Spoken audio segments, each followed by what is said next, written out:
I'm Lindsay Buck. I'm a teacher at Lawrence High School. And I'm Barb Williams. I also teach at Lawrence High School.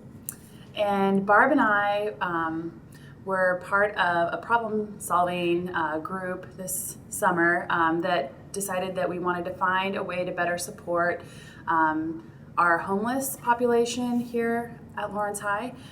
We wanted to find a way to better meet their needs, and decided that we would co-teach a class that would include both a social emotional curriculum component and the AVID strategies with Barb's expertise on that. And so we were challenged to do this class, and so that's what we are here to talk about today. In the beginning, it was very challenging. These are students whose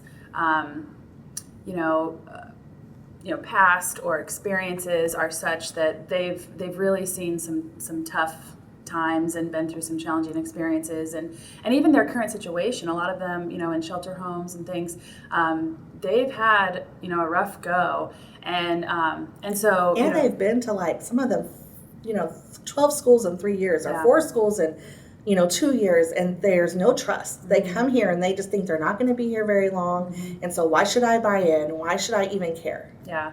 And there was definitely this period where they didn't trust us, and they didn't know what our intentions were. They were very leery of everything, and so it really took some time and some patience. But there were there were definitely more classroom management concerns, behaviors, really just trying to get everyone on the same page, working together. So we decided to use the tickets with the Ci3T model, and the first time we brought in tickets and started handing them out to students and saying, thank you so much for being on time, and thank you so much for starting your journal, and all of those ideas. The students looked at us like we were crazy. What are these tickets?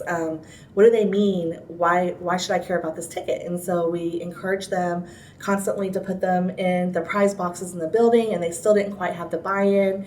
These are students that don't normally get rewards, that aren't rewarded ever for anything. Usually they work on a system where they're penalized, and so they weren't buying in at all. So we finally started even taking the advantage of taking those tickets for them and putting them in the boxes and letting them know, we put your tickets in the boxes for the prizes. And one day, one of our students won the biggest prize in the whole school. Yeah. Did you want to talk about that? Sure. So one of the big prizes, it's a drawing, and it's called the is it called the football experience? Or the Roar experience or something of that sort. But it has to do with, they get these passes, VIP passes to go to a football game. They can bring a friend. They set up a special area in the end zone for these people who win this football experience. So they get to bring a friend, they get free admission, and then they are delivered pizza and pop and other kind of candy and snacks, and so they're kind of treated like royalty for this. And there's an announcement during school that they've won it and that they should come down immediately to the office, so then they get to wear that lanyard all day.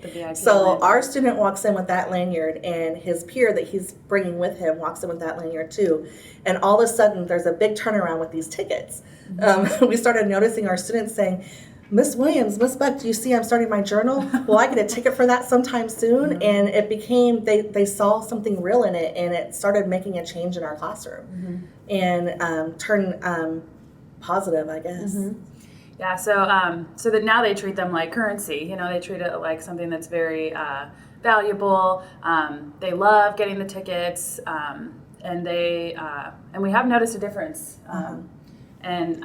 So we just try to use them frequently and use specific praise, and So now that we have them bought in, now we have to make sure that we don't overuse them, and so we're balancing when we use them and when we don't, so that they continue to have that same power with our students. And now it definitely feels. I mean, there's not never a behavior or off-task behavior, but I definitely have seen a huge turnover between off-task behavior to way more on task. Where it used to take us maybe 20 minutes to get the entire class on task. Now, when we start handing out tickets, that time has reduced to maybe 5 minutes. So it's much quicker, where we start handing out, thank you so much for getting started, then all the other students around start getting started as well. And so, we try to give out those first 4 tickets to the first 4 that get started, and they all want to be the first 4.